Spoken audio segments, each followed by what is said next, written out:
Hello everyone, I'm Jim Longworth and welcome to another edition of Forsyth County Connections, coming to you here from the studios of Cable 2 and the courtesy of the Winston-Salem Forsyth County School System, and we appreciate their hospitality. On this episode, lots to talk about, some great guests, important information coming your way, including a discussion about how you can do business with the county, that and much more. But where we want to start is introducing you and the audience and the community to one of the newest members of our team. He is Chief Joey Hundley. He's new director of Forsyth County Emergency Services, comes to us from Virginia after a career in the Navy, and we welcome you to the program and to the county. Thank you, Jim. I'm excited to be here. Who or what, let's start on a personal note here. Who or what inspired you to get started in public safety as a profession? Coming from the military, why did you go this direction? I actually got started in public safety in high school. I'm from Surrey County, born and raised. Got involved in the Volunteer Rescue Squad there in high school. And through my time in the Navy, I got transferred to a place where volunteering and being involved in public safety was an option. And I got involved again, and then the Navy, because I was a submariner, decided that it was important to keep me current based on the structure on board a submarine. And so it's just been a passion for me throughout my entire Navy time. Well, let's twist that around a second. Speaking of the Navy then, how did your time in the Navy, do you think, prepare you for this job and a career in emergency services? So as a submariner, you are always in a high risk, potentially unstable environment, and so crises and crisis management is not anything that we're foreign to in that arena, and the military is just huge from a leadership perspective, and I believe pretty strongly about leadership and the concepts associated with leadership, and so the natural passion for emergency services coupled with the experience from the Navy, it's just the right fit for me. What kind of changes in emergency services around the nation have you noticed that might have impacted or are impacting emergency services here in Forsyth County? What are you seeing? Staffing is a nationwide issue. Really with the pandemic, coming out of the pandemic, I say coming out, and we still are seeing news reports about COVID numbers being high in areas. Staffing in general is the number one challenge, and then really education to get folks certified and trained to the level that we need in order to staff ambulances and fire apparatus, and even in the county 911 telecommunicators that's lacking nationwide, and so we're working with the college, Forsyth Tech, and some other partners to try to make headway there. I know you have a lot on your mind. You're trying to get settled. What are your immediate priorities for emergency services in the county? Priority number one is always people for me, and so making sure that we're taking care of the people, our people internally, our internal customers, our own staff, and if we take care of our folks well, I know that those folks will take care of the county and the community well. The second big priority right behind that is staffing, because it's such an issue, and so we're really working to try to figure out how to crack that nut in order to move forward so that we're providing the community the service that it deserves. Well, Dudley, our county manager, the board, and everybody went through an exhaustive nationwide search to come up with you, and ironically, you turned out to be sort of a homeboy because you mentioned Surrey County. What do you think, just I guess before we have a few seconds left, I'm just curious, what do you think the best thing about landing back and doing this work in Forsyth County at this particular time? What excites you about that? I never thought I would be here, in that I left at 17, and coming back to this area to do what I love to do was never really in the cards for me. And so my mom, my dad, my family is all 30 minutes away, and so really the most exciting thing for me is after a career in the Navy and traveling to be back close to family and truly give back to the community that I grew up in. Pardon the expression, being anchored, huh? Being anchored, that's absolutely it. All right, Chief. Chief Joey Hundley, welcome, and I hope you won't be a stranger to the show. Thank you, Jim, I appreciate it. We'll be right back after this. Help emergency responders help you when you can't help yourself. Forsyth Cares. Forsyth Cares, the Community Assistance Registry for Emergency Services, allows you to register yourself or someone in your household sharing health conditions or information that might aid in your care should your home be the subject of a 911 call. 911, what's your emergency? Operators will see critical information, medications, conditions, or in the case of a wandering child or an adult with cognitive disabilities, places they like to go, or even if they have access to a vehicle. The information is stored in a database only accessible to first responders and 911 agents. Get more information at forsyth.cc/Forsyth Cares. In the moment that your life depends on a fast response, get information to first responders that can aid in your or your loved one's care. That's forsyth.cc/Forsyth Cares. Back now for Forsyth County Connections, coming to you from the studios of Cable 2 in Winston-Salem. We have a special guest, a first-time visitor to the program, and I've always wanted to meet this guy since I heard about him. He's moved around, but originally a Greensboro native. Andrew Davis is Battalion Chief of Training and Quality Management for Forsyth County Emergency Services. Welcome to the show. Hey, thanks for having me. What is the Forsyth County Emergency Services Recruit School? Because you emailed me about that one day, said you want to talk about the Recruit School. What is that about? Yeah, so the Recruit School is a unique opportunity that we offer a person that wants to come to the county and work full-time while also going to school to become an EMT. Okay. So they go through a process. We bring them in for 2 weeks, and they orient with the EMS training division. Then they transition to Forsyth Tech for a pretty rigorous 7-week EMT That's pretty class comprehensive. there. Yeah, pretty complicated. And during that time, they also work on the ambulances and do their clinical rotations there. Once they graduate from Forsyth Tech, That's great. So they got hands-on and class time, and that's great. Yeah, it's been a good program. They come back to the training division for 2 more weeks, and then they're released to their shifts for their field training. Andrew, how does the Recruit School differ from, say, the EMS Academy? So the EMS Recruit School is for non-credentialed employees. So that would be somebody that doesn't have their North Carolina EMT, advanced EMT, or paramedic. We're going to bring them in and we're going to train them to that credential. The academy is for providers that already have a credential, so they're already state certified. Okay. Now, when does the Recruit School with EMS begin? How's all this going to coordinate? So the Recruit School starts on May 8th. We'll begin starting the screening process over the next few months. What, since you and I've never met before, I thought I'd ask you, who or what led you to a career in this field of EMS and the world of EMTs and doing what you do in public service? I mean, was there a father, mother, teacher, somebody that sort of was in a certain field and impacted you, or what? Yeah, I think for me, I've always had a drive to be in medicine. My original plan was to become a physician. EMS was just going to be kind of a stepping stone for me. And then I got involved in it and realized how much you can give back to your community and how much of an impact you can make every day in your backyard. And I decided to stay in EMS just like many others and continue my career that way. Now, at some point, there'll come a point, because you mentioned May as where people will be able to start this school. Now, how can someone apply? At what point will they be able to apply? Because I think you're working on putting some applications online or something. Yeah, so the applications will be available on the Forsyth County website under job openings. They'll be able to go there and click on it and fill out an application.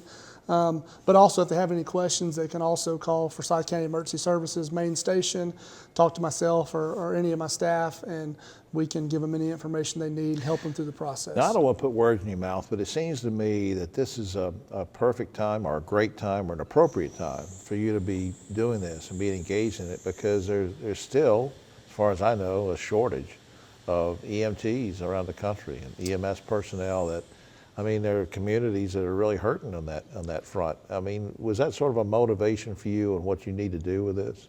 Yeah, there's definitely a shortage of EMS providers. Paramedicine has grown into alternative practices, so you see paramedics working in hospitals and doctors' offices now when they didn't do it, so that impacts EMS. And the Recruit School gives us the opportunity to allow somebody that wouldn't have afforded the opportunity to go to school. EMT is costly, it's time consuming, And a lot of people, depending on their background, don't have that opportunity. Right. This allows us to reach out to a different group and give them a chance to come be a part of EMS. Yeah, I just think that's great what you're doing. And just so we can remind people, we only have a few seconds left. Tell me again, the number or the department, what people should apply to or call if they have questions. So it'd be Forsyth County Emergency Services, 911 East 5th Street. The main number is 336-703-2750. All right, Andrew, thanks for all you do, sir. Thank you. I appreciate you having me. All right, we'll be right back after this. This is what too much sounds like. This is what stress feels like. And this is what help feels like. If you've lost a job, worry about your next meal, or have trouble making it through the day, we can help. Text STRESS to 211-211 to find a solution. Back now on Forsyth County Connections. I'm glad you stayed with us. We have a first-time visitor to the show now that I want you to meet. She's very active in the community, and we have her here for a special purpose because I want her to tell us a little bit about her volunteer duties as well as her professional duties. We're talking about Ethanie Goode. She's Director of Marketing and Communications for Greater Winston-Salem, Inc., formerly the Chamber of Commerce, now Greater Winston-Salem, Inc. Welcome to the program. Thank you. All right, give us, for those that don't know maybe, just give us a few seconds of what the mission of Greater Winston-Salem, Inc. is. Sure. Well, Greater Winston-Salem, Inc. actually launched April 1st of 2020, so I'm sure you remember what life was like during that time. Yep.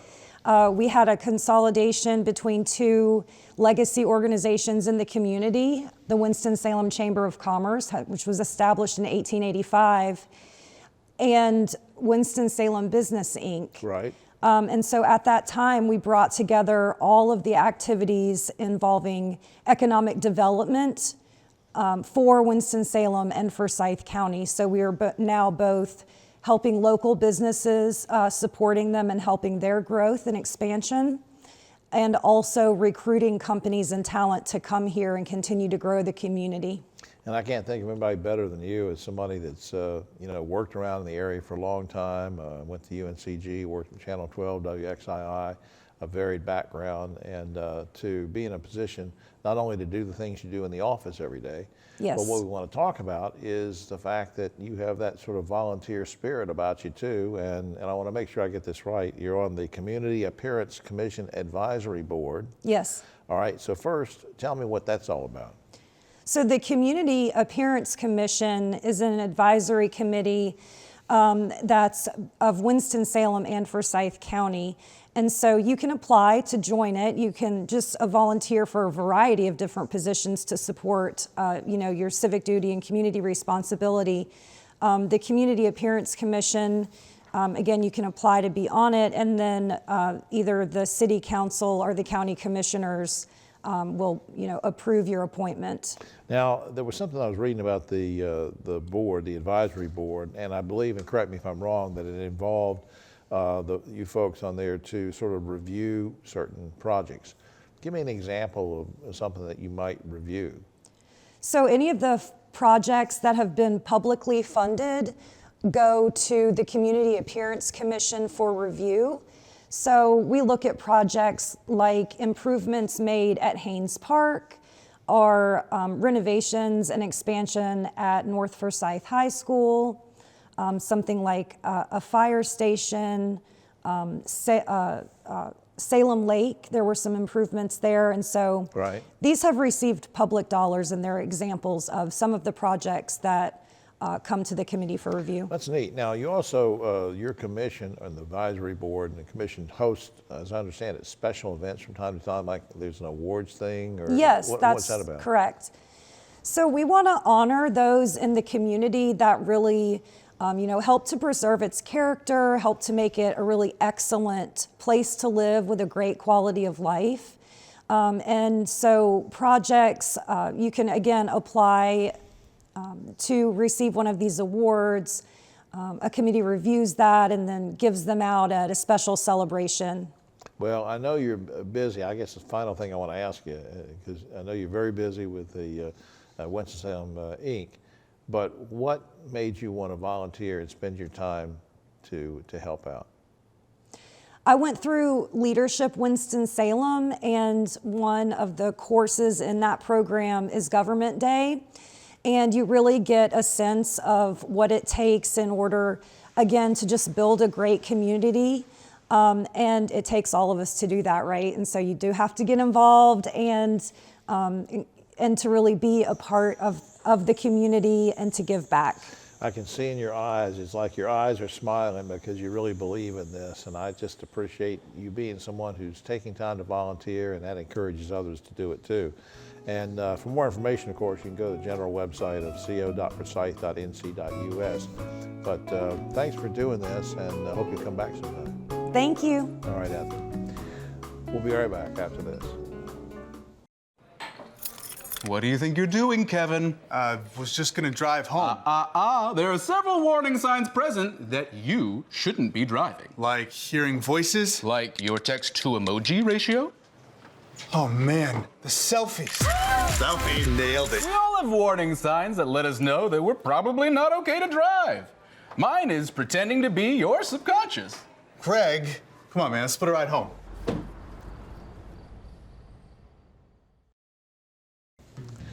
Back now on Forsyth County Connections. I'm glad you stayed with us as we come to you from the studios of Cable 2. We have another first-time visitor to this show, lots of those this week, and a delightful young lady. We share a university experience, but not at the same time. I'm a million years older than her. Shantell McClam is Purchasing Director for Winston-Salem and Forsyth County. Good to see you. I'm glad to be here. Thank you for having me. How does the county procure goods and services? Let's start from there. So for any purchase that's greater than $1,000, we utilize a competitive bidding process. And that can vary from either a very formal process, which would require us to advertise on the city's website, the state's website, newspaper, and do direct email advertisements to vendors, or it could be a very informal process to where we basically call and receive quotes from vendors. Give me some examples of goods and services that might be competitively bid. I mean, you don't have to mention names of companies or whatever, but give me the categories of things that typically would be competitively bid. Oh, we bid out just about anything. Anything from uniforms to painting services, public safety vehicles, pest control. We even bid out employee benefit services. Wow. Now, we didn't rehearse this or anything, so and you don't have to answer if you don't want to, but I'm wondering, do you always have to take the lowest bid when you're doing things like this? We don't always have to take the lowest bid. We want to get the lowest, most responsible bid. The most responsible. Most responsible, Got to yes. be able to do the work or provide the service. Absolutely. The skill has to be there. It has to be quality work. And sometimes that's not the lowest, but that is absolutely what we're searching for. That's the mission anyway, Yes, or the that's the objective. Now, how can a business owner, maybe a small business owner or a large business, participate in the bidding process? Is it complicated? How do they know it's happening? What do they do? How do they go through it? It's not a complicated process. If the easiest way is to visit our website. They can go to the county's website, co.forsyth.nc.us. Right. Click on departments, go to purchasing, and here vendors can actually register to be a vendor, and they would receive those direct email messages that I spoke about So from earlier. that point on, once they register, they're going to get all the stuff that might be appropriate to what they can provide. Absolutely. It's not going to be just a mass email for everything that we bid. It would be specific to what they're providing, to the commodity that they're providing. Now, or is the it hard to service. get on? I know I'm asking things sort of surprising here, but is it hard for a business to get on that list? I mean, how do you check them out? How do you know if they're qualified to begin with, or what? Well, what we do is once they register, the purchasing department is responsible for going and pulling that particular commodity or service, and we basically send them an email. So it's up to them to review the request, I got you. the bid, and send us a proposal. Does the county make a concentrated effort to include minority-owned and women-owned businesses? Is that an objective too? Absolutely, it's a goal. It's a regular goal, and we've got the benefit of utilizing Business Inclusion and Advancement Department, and so they work very closely with us, and they work very closely with businesses in Winston-Salem, in the county, and they give us a listing of certified, local, minority, women-owned, small business-owned enterprises. Yeah, I think that's great. Who or what led you to a career like this? I know that at UNCG you did work in business and that kind of thing, so it's appropriate that you're doing this because you're well suited for it to handle a lot of responsibility, and I appreciate what you're doing. But what sort of led you this way? You could have gone a lot of different directions. Well, I think I had just a passion for public service. I guess you have to be in this line of work. Finance, of course, has always been my passion. Right. But I've been not particularly in this line of work for 22 years, but I've been in public service for a little more than 22 years. So helping people, making sure that processes are competitive and fair and open. I really have a drive and a passion for that. I can tell, and I appreciate all you're doing, and thanks for coming and telling us about it. Well, thank you so much again for having me. All right, we'll get you back sometime. All righty. We'll be right back after this. Help emergency responders help you when you can't help yourself. Forsyth Cares, the Community Assistance Registry for Emergency Services, allows you to register yourself or someone in your household sharing health conditions or information that might aid in your care should your home be the subject of a 911 call. 911, what's your emergency? Operators will see critical information, medications, conditions, or in the case of a wandering child or an adult with cognitive disabilities, places they like to go, or even if they have access to a vehicle. The information is stored in a database only accessible to first responders and 911 agents. Get more information at forsyth.cc/Forsyth Cares. In the moment that your life depends on a fast response, get information to first responders that can aid in your or your loved one's care. That's forsyth.cc/Forsyth Cares.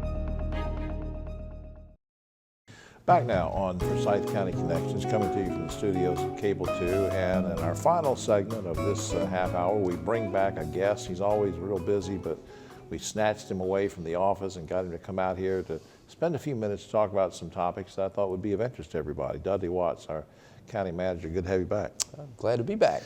Was 2022 a pretty good year for Forsyth County? Let's start from that point.